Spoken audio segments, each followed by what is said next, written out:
So, before I even start this video, let's go over one definition, okay? So, at Sona, what do we do? In 2 words, acquisition consulting. And the full sentence is, we are consultants that build and help scale in-house acquisition done with you, and we optimize existing acquisition systems for B2B consultants. Okay, this isn't the official definition, but this is how you explain all of our processes and our whole business. Now, for most of you watching, this will not really make a whole lot of sense. For those that understand it completely, congratulations. But we'll revisit this at the end of the video, and the point of the video will make a lot more sense.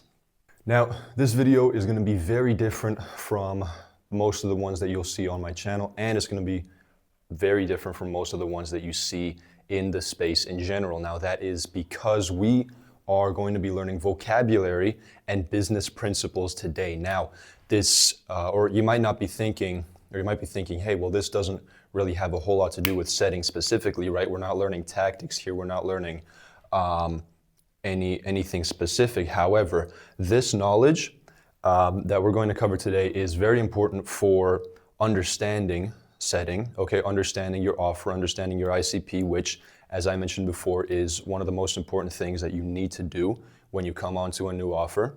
And it helps you scale as a setter. If you ever want to get into a manager position, into a closer position, or into a offer owner position, or top setter obviously, then you have to have these foundations as far as business goes. Now, right here in front of me, I have some basic vocabulary that everybody should know at this point. I'm not going to dive too much into them, but that vocabulary is ICP, KPI, CRM, VSL, CTA. All of these acronyms are ones that you need to know. Ideal customer profile, key performance indicators, client relationship management, video sales letter, and call to action, okay? Of course, there are like little variations in this. Like this can be either ideal client profile or ideal customer persona. Doesn't matter, there are little variations, but it's all right. Then you need to know in a sales and marketing context what a funnel is, what a landing page is, a lead mag or lead magnet, what the word executive implies, and you need to know what C-suite executives are, especially in the B2B space. So any kind of CEO, CFO, COO, CMO, etc. All of those are words that you need to know. So those are the basics, right? We have those out of the way. Now let's go over to, oh shit, am I gonna break the TV? Maybe.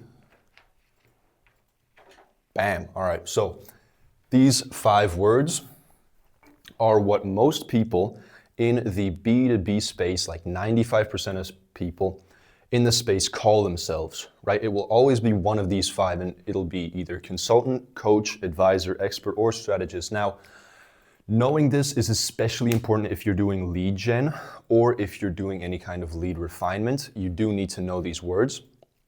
Now, they aren't a dead giveaway of what someone does, but it can always help you find out, right? So, first and foremost, consultant, right? This is, or 90% of the time, when you see the word consultant, it'll be a B2B client, right? This is the most professional, most widely used word in business specifically. Then the next word is coach, okay? Now, sometimes you might see it in a B2B context, such as like business coach, but typically it will almost always be B2C, right? This isn't a very professional word at all.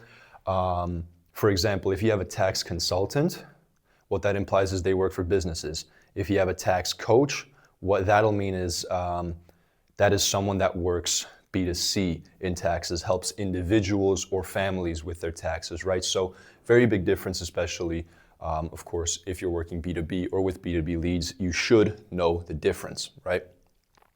And in general, I mean, coaches, if someone calls themselves a coach, from my experience, typically their service is also a lot less professional.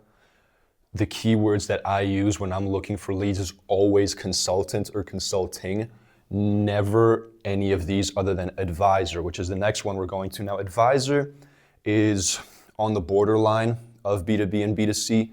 It can be in either context, really. And if it is B2B, typically the offer that they have and the service that they have is less intensive and lower ticket. Again, like a tax advisor might just give you some advice on taxes, whereas a tax consultant can like go into your business and like see the bottlenecks, fix the issues, right? So after that, we have the word expert. Someone is a tax expert. Again, that's more of a B2C signal, like coach. And when you see that on a page, typically they will also be more content-based. So they might not even have an offer. They just really do content, right? And the last one is strategist. This is one I see like 90% of the time. It's women in SMMA that have strategist in their bio. But the thing is with the word strategist, you can never really tell. Again, the best indicator of a B2B lead is consultant. So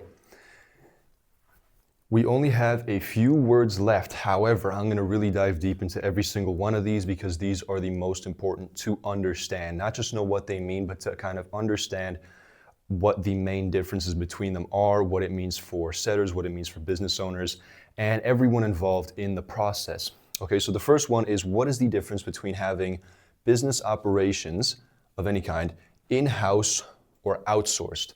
Okay, and this can refer to any business operation. It doesn't have to be just sales and lead generation, but let's take the example of lead gen. Okay, if you have, or in the case of in-house, an in-house operation for lead gen, what that would mean is the business owner hires his own people to work just for his business and find leads for him, okay? And in this way, the business owner has a lot of control over, for example, or in the case of lead gen, the control or the quality of the leads, how many they're getting, and they have a lot of control over these metrics. Now, if you were to completely outsource your lead generation, that would mean you entrust the whole task of lead gen to someone else, which in most cases is an agency, right? Or some software that'll do that for you, right? Or some lead provider. Okay, and so here it is in a way easier for the business owner because they don't have to go through or they don't have to put energy into doing it themselves. However, they fully give up control of the factors of quality of that specific task. So they can't control the quality of their leads. They can't really control how many they're getting for the price that they're getting them. And so while it may in some cases be easier for them, there are limitations to it that you need to understand. And so that ties into the next topic, which is the difference between providing a service as a done for you service or done with you. Okay, so DFY and DWY. Now, I guess the core difference here is when someone does a service DFY or done for you, they do the whole task for you, right? Essentially, in a way similar to outsourcing. Okay, so for example, if you have a DFY marketing agency, they do all your marketing for you. DWY is a bit different. It's done with you. And what that means is, for example, let's take the case of our own business, Solna, right? How that works is we don't go into the business and we do not do the sales for them. We do not do the acquisition for them. We help them and we work alongside them. The execution of the task is still on the business owner. However, we simply help out. And that is the point of the done with you service, okay? So let's flip the whiteboard over. This is revolutionary. I didn't know the whiteboard could do this, but it can, and that is amazing. So let's go into the difference between a consultancy and an agency. Okay, so these are the first two business models that you need to fully understand in this space, okay? After I really understood the difference between this, difference between these two, I was able to fully understand why we do things the way we do in our business and why we're able to create scale through our business model. Now, the difference, or the biggest difference boils down to this scale, but first, let's talk about how these different service providers, because both of them are service providers, will provide a service. So let's take the example of a marketing consultancy or a marketing consultant and a marketing agency. Okay, so consultancies are always done with you. They do not go into your business and do everything for you. They help you, they provide resources, they point you in the right direction, but the execution is still on the offer owner. It's still on you as a business owner to do the actual execution. Whereas in an agency, they do it all for you. So when someone pays an agency to do their marketing, they run the ads, they make the creatives, they work with the metrics, they run everything on their own. Okay, and so the way that you pay for these services is also very different. Agencies will typically take a retainer and some type of commission. So that'll typically be like a retainer for a marketing agency, for example, it's a 1 to 3K retainer plus an extra 20 to 30%. And in the case of a consultancy, you have just upfront fees, maybe some back-end fees or fees per call. I know some consultants work on that sort of basis, but how we have it, as you know, considering the fact that Sona is a consultancy, we charge 2K upfront and 3K on the back end, right?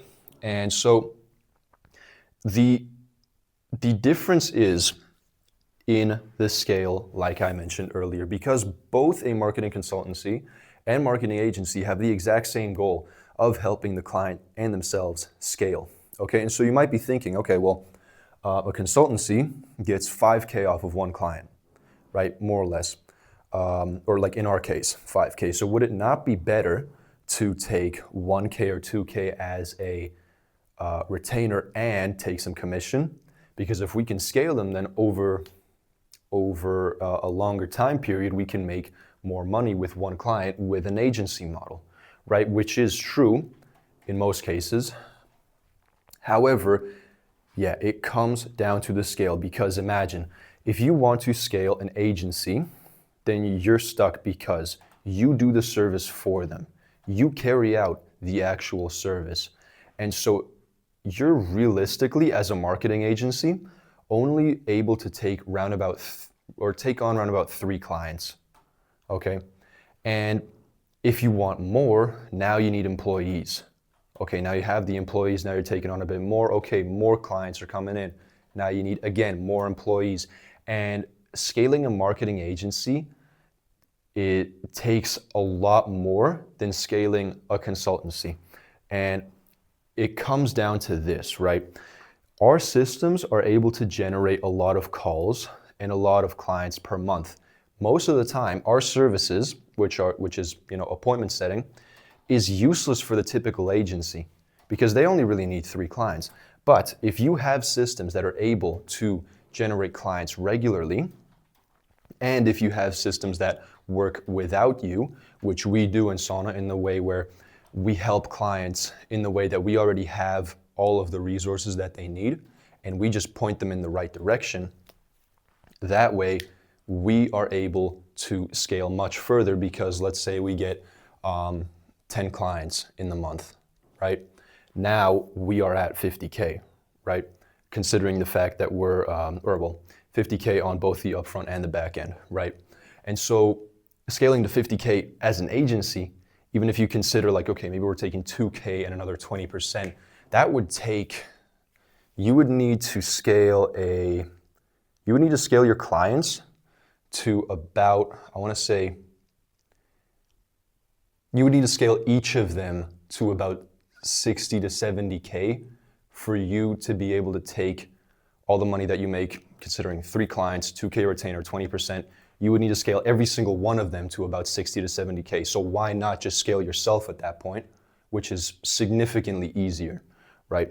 So that is the biggest difference. The thing is, agencies can't scale themselves, and they also cannot scale their clients, because if you're a business owner and your entire marketing is outsourced to an agency that can barely do their own marketing, that is, running on very limited bandwidth, doesn't have enough employees and needs employees all the time to scale, well then you, as the business owner that has outsourced your marketing, is not going to scale. And now don't get me wrong, outsourcing can be beneficial in other business processes, but in the B2B consultant space online, getting a consultancy is significantly better over hiring another agency, because you give up all of your control to the agency. And I mean, as many people know from experience, agencies don't even really execute on their promises, right? Now, there are a couple more definitions that I need to go over today, because there are words that have very similar meanings. For example, lead gen means lead generation, and acquisition refers to lead acquisition, right? And so the thing is, they sound very similar, but they talk about something very different, okay? So lead gen specifically talks about finding leads in the sense that you find the actual person that you want to sell to or market to. And that includes finding their contact information, a little bit of information about them. All of that is part of lead gen.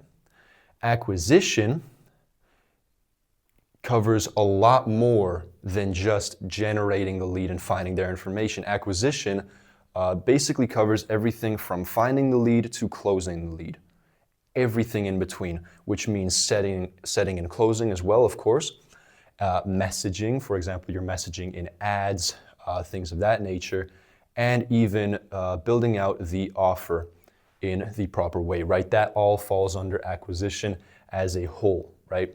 And so most online freelancers, consultants have their day-to-day pretty much split up into acquisition and client success, right? Acquiring the clients and getting them the results, right? And so client success is sometimes abbreviated as CS, or sometimes it is called fulfillment. Okay, and this is the last thing you need to know. Now, I'm going to go back to the sentence that we covered at the beginning of the video. Look at how smooth that was. Damn, all right. So, acquisition consulting is something you should now already know, knowing what a consultancy is, what consultants do, and what acquisition means and what it entails. In this sentence, we are consultants that build and help scale in-house acquisition done with you, and we optimize existing acquisition systems, all for B2B consultants. Every single word in this sentence should now make sense to you, right? And so that was the point of today's video. Too many videos that I see go over just, setting tactics, mentality, but understanding this is a fundamental. Back when I was doing training for all the new guys coming onto our team, this was a lecture that I would do every single time, and it would sometimes take me over an hour just to make sure that everyone understands exactly what we're talking about and that we're all on the same page at the same time. So if you do want to join that group, check the link or check the description in the channel. If you're looking at this from the A-Player library, then make sure to check out the description. And also, you have my number. Let me know if you have any questions surrounding this. Ocean.